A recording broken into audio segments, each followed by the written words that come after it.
ಗೌಡ್ರೆ, ನಾಗಯ್ಯ ಅವ್ರ ಮನೆ ಬೀಗ ಹಾಕಿದೆ. ಇರ್ಲಿ ಬಾರೋ ಇಲ್ಲಿ, ನಂಜಪ್ಪ ಅವ್ರ ಮನೇಲಿ ವಿಚಾರಿಸು ಎಲ್ಲೋಗಿದ್ದಾರೆ ಏನು ಅಂತ. ನಂಜಪ್ಪ ಅವರೇ, ಮನೇಲಿದ್ದೀರಾ? ಓಹ್, ನೀವು ಇಲ್ಲಿದ್ದೀರಾ? ನನ್ನ ಮನೇಲಿ ಬಾಗಿಲು ತರ್ತಾ ಇದೆ. ಸರಿ, ನಮ್ಮ ಗೌಡ್ರು ಕರೀತಿದ್ದಾರೆ, ಬನ್ನಿ. ಅದೇನಿಕ್ಕೋ. ಹೌದಾ, ನಡೀರಿ. ಗೌಡ್ರೆ, ಏನಿವತ್ತು ಇಷ್ಟು ದೂರ ಬಂದ್ಬಿಟ್ಟಿದ್ದೀರಾ? ಬನ್ನಿ ಮನೆಗೆ, ಟೀ ಕುಡ್ಕೊ ಹೋಗಾರಂತೆ. ಏನು ಬೇಡ ಕಣ್ಲ. ಸರಿ, ನಾಗಯ್ಯ ಅವ್ರು ಎಲ್ಲೋದ್ರು, ಅವ್ರನ್ನೇ ಹುಡುಕೋ ಬಂದ್ವಿ. ಅದೇ ದೇವಸ್ಥಾನದಲ್ಲಿ ಕಳ್ತನ ಆಗಿತ್ತಲ್ಲ, ಅದಕ್ಕೆ ಸ್ವಲ್ಪ ಅವ್ರ ಮೇಲೆ ಅನುಮಾನ ಇತ್ತು, ಅದಕ್ಕೆ ಬಂದ್ವಿ. ಎಲ್ಲೋದ್ರು ಅವರೆಲ್ಲ? ನಾಗಯ್ಯ ಮಾವನ ಮನೆಗೆ ಹೋಗವನೆ ಗೌಡ್ರೆ. ಅದೇನೋ ಅವ್ರ ಹೆಂಡತಿ ಊರಲ್ಲಿ ಹಬ್ಬ ಇದೆಯಂತೆ, ಅಲ್ಲಿ ಹೋಗಿದ್ದಾನೆ. ಅವ್ರ ಹೆಂಡತಿ ಮಕ್ಕಳೆಲ್ಲ ಮೊದಲೇ ಹೋಗಿದ್ರು, ಇವನು ಮೊನ್ನೆ ತಾನೇ ಹೋದ ಗೌಡ್ರೆ. ಓ ಹೌದಾ, ಸರಿ ನೀನು ಹೋಗಪ್ಪ. ಅದಕ್ಕೆ ವಿಚಾರಿಸೋಣ ಅಂತ ಬಂದ್ವಿ. ಇಷ್ಟು ದೂರ ಬಂದು ಎಲ್ಲ ಯಾಕೆ ವಾಪಸ್ ಹೋಗ್ತೀರಾ? ಬನ್ನಿ ಮನೆಗೆ, ಟೀ ಕುಡ್ಕೊ ಹೋಗಾರಂತೆ. ಏನು ಬೇಡಕನ ಹೋಗಪ್ಪ. ಅದೇ ದೇವಸ್ಥಾನದ ಒಡವೆಗಳು ಕಳುವಾಗಿತ್ತಲ್ಲ, ಅದಕ್ಕೆ ನನಗೆ ನಾಗಯ್ಯನ ಮೇಲೆ ಸ್ವಲ್ಪ ಸಂಶಯ ಆಯಿತು, ಅದಕ್ಕೆ ವಿಚಾರಿಸೋಣ ಅಂತ ಬಂದೆ. ಅವನೇ ಇಲ್ವಲ್ಲ, ಬಂದಮೇಲೆ ವಿಚಾರಿಸಿದ್ರಾಯ್ತು. ಆಮೇಲೆ ಏನೋ ಒಂದು ಮಾಡಿದ್ರಾಯ್ತು. ಸಿಗಲಿಲ್ಲ ಅಂದಮೇಲೆ ಪೊಲೀಸ್ ಕೇಸರು ಕೊಡೋದು, ಇನ್ನೇನು ಮಾಡೋದು. ಎಂಥ ಕಾಲ ಬಂತು ನೋಡಿ ಗೌಡ್ರೆ, ದೇವಸ್ಥಾನದ ಒಡವೆಗಳನ್ನೂ ಬಿಡಲ್ವಲ್ಲ. ಏನು ಕಾಲನಪ್ಪ, ದೇವಿ ಮೇಲೆ ಇದ್ದ ಒಡವೆಗಳನ್ನೂ ಕದ್ದು ಮಾರ್ಕೋತಾರಲ್ಲ. ಏನು ಜನನೋ ಏನೋ, ದೇವರು ಅಂದರೆ ಇತ್ತೀಚೆಗೆ ಭಯನೇ ಇಲ್ದಿದಾಗ ಆಗೋಯ್ತು. ಹೌದು ಕಣ್ಲ, ಯಾರಿಗೂ ಭಯನೇ ಇಲ್ಲ. ಸರಿ, ನಾನು ಸಿದ್ಧನ ಮನೆ ಕಡೆ ಹೋಗಬೇಕು. ಇವತ್ತೇನೋ ಜವಳಿ ತಗೋಕೆ ಹೋಗ್ಬೇಕು ಅಂತಿದ್ರು, ನಾನು ಹೋಗಿ ಬರ್ತೇನೆ. ನೀವು ನೋಡಿ ಏನು ಮಾಡ್ತೀರೋ.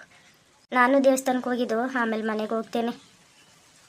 ನಾಗಯ್ಯ ಬಂದಮೇಲೆ ಒಂದು ಸರಿ ವಿಚಾರಿಸೋಣ. ಅವನಿಲ್ಲ ಅಂತ ಹೇಳಿದ್ರೆ ಪೊಲೀಸ್ ಕಂಪ್ಲೇಂಟ್ ಕೊಟ್ಟರಾಯ್ತು, ಇನ್ನೇನು ಮಾಡೋದು.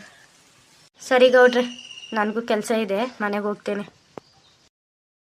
ಇವ್ರಿಗ್ಯಾಕೆ ನಾಗಯ್ಯನ ಮೇಲೆ ಸಂಶಯ? ಪಾಪ, ಅವ್ರು ಮೊನ್ನೆನೇ ಊರಿಗೆ ಹೋದ್ರು. ಕಳ್ತನ ಆಗಿರೋದು ಅವ್ರು ಹೋದ ನಾಳೆಗೇನೆ. ನನಗೆ ಯಾಕೋ ಇದನ್ನು ಗೊತ್ತಿರೋರೇ ಮಾಡಿರೋದು ಅನಿಸುತ್ತೆ. ಅಷ್ಟು ಸುಲಭವಾಗಿ ದೇವಸ್ಥಾನದಲ್ಲಿ ಒಡವೆಗಳು ಕಳ್ತನ ಮಾಡೋಕ್ಕಾಗಲ್ಲ. ಗೊತ್ತಿರೋರು ಮಾತ್ರ ಕಳ್ತನ ಮಾಡೋಕ್ಕೆ ಸಾಧ್ಯ. ನೋಡೋಣ, ಗೊತ್ತಾಗುತ್ತೆ ಯಾರು ಎತ್ಕೊಂಡಿದ್ದಾರೋ ಏನೋ. ಸರಿ ಸೀನಪ್ಪ, ಸರಿ ಗೌಡ್ರೆ, ಮನೆಗೆ ಹೋಗಿ ನಾನು ಸಿದ್ದಣ್ಣನ ಮನೆಗೆ ಹೋಗಬೇಕು. ಪಾಪ ಅವನು ನಿನ್ನೆನೇ ಬೇಗ ಬಂದ್ಬಿಡೇನ, ಪೇಟೆಗೆ ಹೋಗಿ ಜವಳಿ ತರೋದಿದೆ ಅಂತ ಹೇಳಿದ. ಇಲ್ಲಿ ನೋಡಿದ್ರೆ ತಡ ಆಗೋಯ್ತು. ಇನ್ನು ಎಷ್ಟೊತ್ತಿಗೆ ನಾವು ಪೇಟೆಗೆ ಹೋಗಿ ಜವಳಿ ತರೋದು? ಮದುವೆ ಸಾಮಾನೆಲ್ಲ ತಗೊಬರ್ಬೇಕು. ನಾನು ಹೊರಡ್ತೀನಿ ಹೋಗಿ.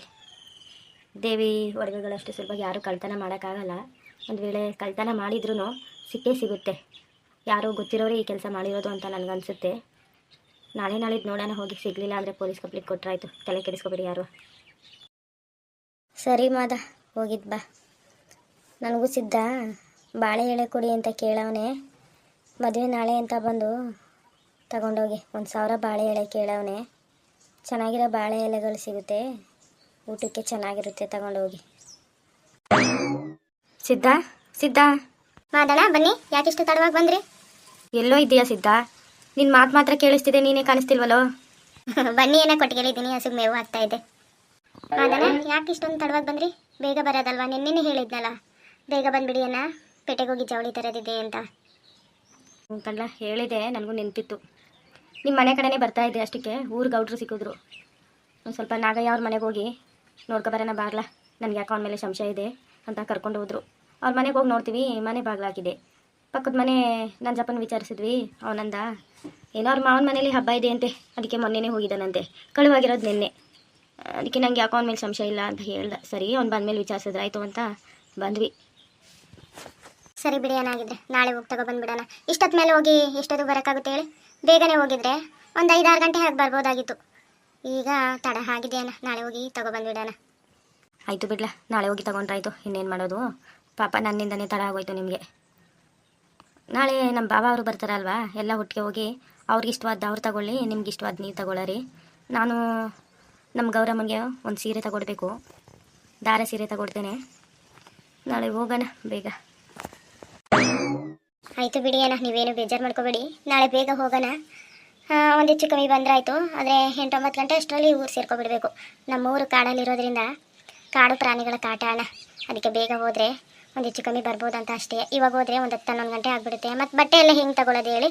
ಬರುವಾಗಲೂ ಬಸ್ ಇಲ್ಲ, ಏನಿಲ್ಲ, ನಮ್ಮೂರಿಗೆ ಸರಿಯಾದ ವ್ಯವಸ್ಥೆ ಇಲ್ಲ. ಅದಕ್ಕೆ ನಾಳೆನೇ ಹೋಗೋಣ ಬಿಡಿ. ಮತ್ತು ಬಟ್ಟೆಗಳು ತಗೊಳ್ಳೋದು ತುಂಬ ಇದೆ, ನಮ್ಮ ಸಂಬಂಧಿಕರಿಗೆಲ್ಲ ಬಟ್ಟೆ ತಗೋಬೇಕು. ನಾಳೆ ತುಂಬ ಕೆಲಸ ಇದೆಯಣ್ಣ. ನಡೀರಿ ಅಣ್ಣ, ಮನೇಲಿ ಕೂತ್ಕೊಳ್ಳೋಣ.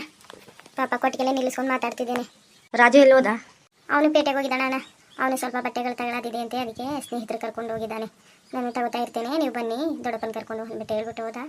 ಹಾಗೆ ಮನೆಗೆ ಸ್ವಲ್ಪ ಸಾಮಾನು ಬೇಕಿತ್ತು, ಅದನ್ನು ತಗೊಂಡು ಬರ್ತೇನೆ ಅಂತ ಹೋಗಿದ್ದಾನೆ. ಓ ಹೌದಾ, ಒಳ್ಳೇದಾಯ್ತು ಬಿಡ್ಲ. ಅವನಿಗೆ ಯಾವ ಥರ ಬಟ್ಟೆ ಇಷ್ಟ ತಗೊಳ್ಳಿ. ಹೋಪ ಮೇವು ಮೇಯ್ಬೇಕು ನಿಂತಿದೆಯಾ ನೋಡಿ ಅಣ್ಣ. ತೊಂಡೆ ಇದ್ದರೆ ಇದು ಮೇಯೋದು, ಹುಲ್ಲಾಕಿದ್ರೆ ಮುಟ್ಟು ನೋಡಲ್ಲ. ನಮ್ಮ ಹಸುನು ಅಷ್ಟೇ ಕಣ್ಲ, ತೊಂಡೆ ಹಾಕಿದ್ರೆ ಚೆನ್ನಾಗಿ ಮೇಯುತ್ತೆ, ನೆಲ್ಲು ಹಾಕಿದ್ರೆ ಮುಟ್ಟು ನೋಡಲ್ಲ ನೋಡು. ಸುಮ್ಮನೆ ಸಪ್ಪೆ ಮೊರೆ ಹಾಕೊಂಡು ನಿಂತಿರುತ್ತೆ. ದಿನ ಹಸಿ ಮೇವು ಎಲ್ಲಿ ತಗೋಬರಲಿ? ಒಂದೊಂದು ದಿನಕ್ಕೆ ಗದ್ದೆಗೆ ಹೋದರೆ ಹೊಡ್ಕೊಂಡು ಹೋಗ್ತೀನಿ, ಹಲ್ ಕಟ್ಟಾಕ್ಬಿಟ್ಟು ಕೆಲಸ ಮಾಡ್ತೀನಿ, ಮೇಯುತ್ತೆ. ಮನೇಲಿ ದಿನಕ್ಕಂತೂ ಅಯ್ಯೋ ಎಲ್ಲಪ್ಪ ತರಲಿ, ಇದಕ್ಕೆ ತೊಂಡೆ ನಾನಾಗಾಗ್ಬಿಡುತ್ತೆ. ಬೆಳಗ್ಗೆ ಸಂಜೆ ಎಷ್ಟು ಹಾಲು ಕರಿತೀರಾ? ಅಣ್ಣ, ನಮ್ಮ ಹಸು ಬಗ್ಗೆ ಮಾತಾಡಾಗಿಲ್ಲ ಅಣ್ಣ. ಚೆನ್ನಾಗಿ ಹಾಲು ಕೊಡುತ್ತೆ. ದಿನಕ್ಕೆ ಒಂದು 8 ಲೀಟ್ರ್ ಆದರೂ ಹಾಲು ಕೊಡುತ್ತಾನ, ಮೋಸ ಇಲ್ಲ. ಬೆಳಗ್ಗೆ ಒಂದು 5 ಲೀಟ್ರ್, ಸಂಜೆ ಒಂದು 3 ಲೀಟ್ರ್ ಹಾಲು ಕೊಡುತ್ತೆ. ಹೇಗೆ ಮೇವು ಮೇಯುತ್ತೋ ಅದೇ ರೀತಿ ಕೊಡುತ್ತಾನ ಹಸು, ಮೋಸ ಇಲ್ಲ. ನಮ್ಮದು ತಳಿ HF ಅನ್ನ, ತುಂಬ ಒಳ್ಳೆ ತಳಿ, ಒಳ್ಳೆ ಹಸು. ಮತ್ತು ಮೂರು ಪ್ರಾಣಿ, ಒಂದು ಒದೆಯಲ್ಲ, ಒಂದು ತಿಮೆಯಲ್ಲ. ಯಾರು ಬೇಕಾದರೂ ಬಂದು ಹಾಲು ಕರಿಬೋದು, ಯಾರು ಬೇಕಾದರೂ ಮೇವು ಹಾಕ್ಬೋದು, ಹುಲ್ಲು ಸೊಪ್ಪು ತೋರಿಸ್ಬೋದು. ನಾವು ಅಲ್ಲಿ ಹೋದಾಗ ಇನ್ನೇನು ಮಾಡ್ತೀವಿ? ಪಾಪ ನನಗೆ ಹೇಳ್ಬಿಟ್ಟು ಹೋಗ್ತೀವಿ, ಅವರು ನೀರು ಕುಡಿಸ್ತಾರೆ, ನಾವಿಲ್ಲ ಅಂದರೆ ಮೇವು ಹಾಕ್ತಾರಣ್ಣ. ಮತ್ತು ಅದಕ್ಕೆ ಫುಡ್ಡು ಅದೇ ರೀತಿ ಕೊಡ್ತೇವೆ. ಬೆಳಗ್ಗೆ 2 ಸೇರು ಬೂಸೆ, 2 ಸೇರು ಪೀಡ್ಸು, ಸಂಜೆಗೆ 2 ಸೇರು ಬೂಸೆ, 2 ಸೇರು ಪೀಡ್ಸ್ ಕೊಡ್ತೀವಿ. ಇನ್ನೇನು 5 ತಿಂಗಳಾಗಿದೆ ಏನೋ ಹಸುಗೆ, ಆದರೂ ಹಾಲು ಚೆನ್ನಾಗಿ ಕೊಡುತ್ತಾನ, ಮೋಸ ಇಲ್ಲ. ಪಾಪ 5 ತಿಂಗಳಾಗಿದೆ, ಇನ್ನೊಂದು ತಿಂಗಳಾದಮೇಲೆ ಹಾಲು ಕರೆಯೋದು ಬಿಟ್ಬಿಡ್ಬೇಕು ಅಂತಿದ್ವಿ. ನಾವೇ ಎಲ್ಲ ಕರ್ಕೊಂಡ್ರೆ ಅದಕ್ಕೆ ಪೋಷಕಾಂಶ ಬೇಡವೆ, ಒಳಗಡೆ ಇರೋ ಕರು ತಾಕತ್ತಾಗೋದು ಬೇಡವಣ್ಣ. ಅದಕ್ಕೆ ಹಾಲು ಕರೆಯೋದು ನಿಲ್ಲಿಸ್ಬಿಡ್ಬೇಕು ಅಂತಿದ್ದೀವಿ. ಅದು ನಮಗಂತೂ ಎಷ್ಟು ಕೊಟ್ಟರು ದೇವರು ಸಾಲಲ್ಲ, ಬರೀ ದುರಾಸನೆ. ಇನ್ನೊಂದು ತಿಂಗಳು ಕರೆದ್ಬಿಟ್ಟು ನಿಲ್ಲಿಸ್ಬಿಡು. ಒಳಗಡೆ ಇರೋ ಕರು ತಾಕತ್ತಾಗೋದು ಬೇಕು, ಅದಕ್ಕೂ ಪೋಷಕಾಂಶ ಬೇಕು. ಸರಿ ನಡೀರಣ್ಣ, ಮನೇಲಿ ಕುತ್ಕೊಂಡು ಮಾತಾಡೋಣ. ಅಯ್ಯೋ ಬಾರ್ಲ ಸಿದ್ಧ, ನಮ್ಮ ಮನೆ ಇದ್ದಂಗಲ್ವೇ, ಎಲ್ಲಿ ನಿಂತ್ಕೊಂಡು ಮಾತಾಡಿದ್ರೇನು? ನಮ್ಮ ಹಸುಗೆ ಯಾಕೆ ಹುಷಾರಿಲ್ಲ ಸಿದ್ಧ, ಲೋನ್ ಮಾಡಿಸಿದ್ದೇನೆ, ಹೋಗಿ ವಿಚಾರಿಸ್ಬೇಕು. ಆಮೇಲೆ ಹಸುಗೆ ಏನಾದ್ರು ಹೆಚ್ಚು ಕಮ್ಮಿ ಆಯಿತು ಅಂದರೆ ಲೋನ್ ದುಡ್ಡಾದರೂ ಬರುತ್ತೆ, ಆ ದುಡ್ಡಲ್ಲಿ ಇನ್ನೊಂದು ಹಸು ಆದರೂ ತಗೋಬೇಕು. ಆಮೇಲೆ ಅದು ಇಲ್ಲ ಇದು ಇಲ್ಲ ಅನ್ನೋಗಾಗ್ಬಿಟ್ರೆ ಕಷ್ಟ. ನಮಗೆ ಹಸುನೇ ಜೀವನ, ಹಸು ಇದ್ದರೆ ಮಹಾಲಕ್ಷ್ಮಿ ಇದ್ದಂಗೆ ಮನೇಲಿ. ಹೋಗಿ ಡೈರಿಗಾದರೂ ಹೋಗಿ ವಿಚಾರಿಸ್ತೀನಿ ಇರು. ಹೌದಣ್ಣ, ಯಾಕೆ ಏನಾಯ್ತಣ್ಣ? ನಿನ್ನೆ ತಾನೇ ಹಸು ಚೆನ್ನಾಗಿದೆ ಅಂತ ಹೇಳಿದ್ರಲ್ಲ. ಹೋಗಲಿ ಬಿಡಿ, ಮೊದಲು ಹಸುಗೆ ಲೋನ್ ಮಾಡಿಸಿದ್ರೆ ಹೋಗಿ ವಿಚಾರಿಸಿ, ಆ ದುಡ್ಡಾದರೂ ಬರುತ್ತೆ, ಒಂದು 50,000. ಗೊತ್ತಿಲ್ಲ ಕಣ್ಲ ಸಿದ್ಧ, ಯಾಕೆ ಹಸು ಬೆಳಗ್ಗೆ ಎದ್ಕಿದ್ದಾಗಲೇ ಕೆಳಗಡೆ ದುಬ್ಬ ಅಂತ ಬಿದ್ದುಬಿಡ್ತು. ಇದೇನೋ ದುಬ್ಬ ಅಂತ ಸೌಂಡ್ ಬಂತಲ್ಲ ಅಂತ ಹೋಗಿ ನೋಡಿದರೆ ಹಸು ಕೆಳಗಡೆ ಬಿದ್ದಿದೆ. ಆಗ ಜೀವನೇ ಬಾಯಿಗೆ ಬಂದಾಗಾಯಿತು. ಇನ್ನೇನು ಮಾಡೋದು? ಡಾಕ್ಟ್ರು ಫೋನ್ ಮಾಡಿ ಕರೆಸಿದ್ವಿ. ಹಾಗೆ ಯಾಕೆ ಯಜಮಾನ್ರೆ ನೀವು ಹಸು ಕಡೆ ಗಮನ ಕೊಟ್ಟಿಲ್ವಾ? ಹೊಟ್ಟೆ ಊದ್ಕೊಂಡಿದೆಯಲ್ಲ, ಎಲ್ಲೋ ಅನ್ನ ಜಾಸ್ತಿ ಹಾಕಿ ಮೇಯಿಸ್ಬಿಟ್ಟಿದ್ದಾರೆ ಅನಿಸುತ್ತೆ, ಹೋಗ್ಲಿ ಹುಷಾರಾಗಿ ನೋಡ್ಕೊಳ್ಳಿ ಅಂತ ಹೇಳ್ಬಿಟ್ಟು ಇಂಜೆಕ್ಷನ್ ಹಾಕ್ಬಿಟ್ಟು ಹೋದರು. ಏನು ಮಾಡೋದು, ನಮ್ಮ ಮನೆ ಬರಹ. ಓ ಹೌದಣ್ಣ, ಹೋಗಲಿ ಬಿಡಿ, ಏನು ಮಾಡೋದು? ಹಸುಗೆ ಹುಷಾರಿಲ್ಲ ಅಂದರೆ ನಮಗೆ ಕಾಲು ಕೈ ಬಿದ್ದು ಹೋದಂಗೆ ಆಗುತ್ತೆ.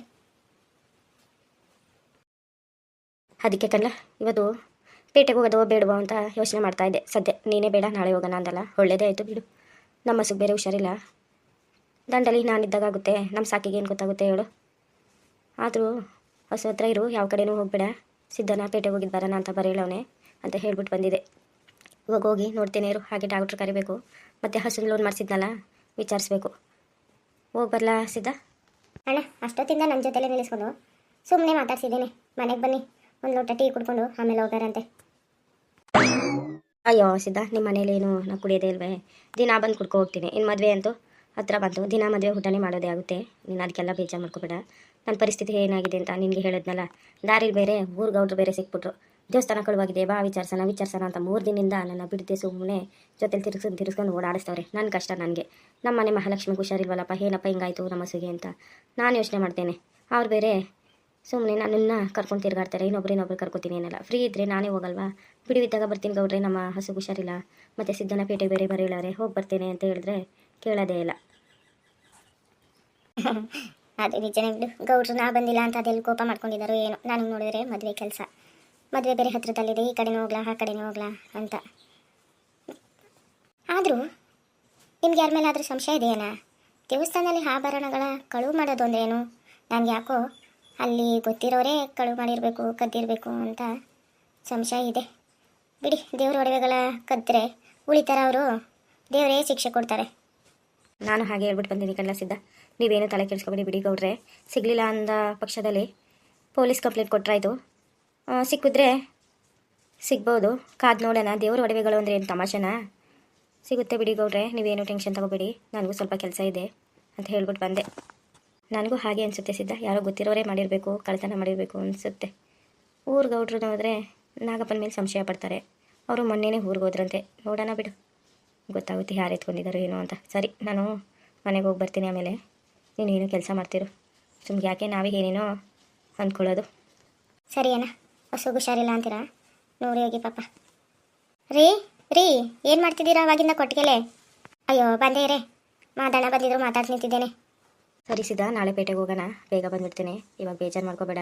ನಿನಗೂ ಬೇರೆ ಪಾಪ ಮದುವೆ ಕೆಲಸಗಳು ಬೇರೆ ಬೇರೆ ಇರುತ್ತೆ, ಮಾಡ್ಕೋ. ಆಯಿತು ಅಣ್ಣ, ಹೋಗಿ ಬನ್ನಿ.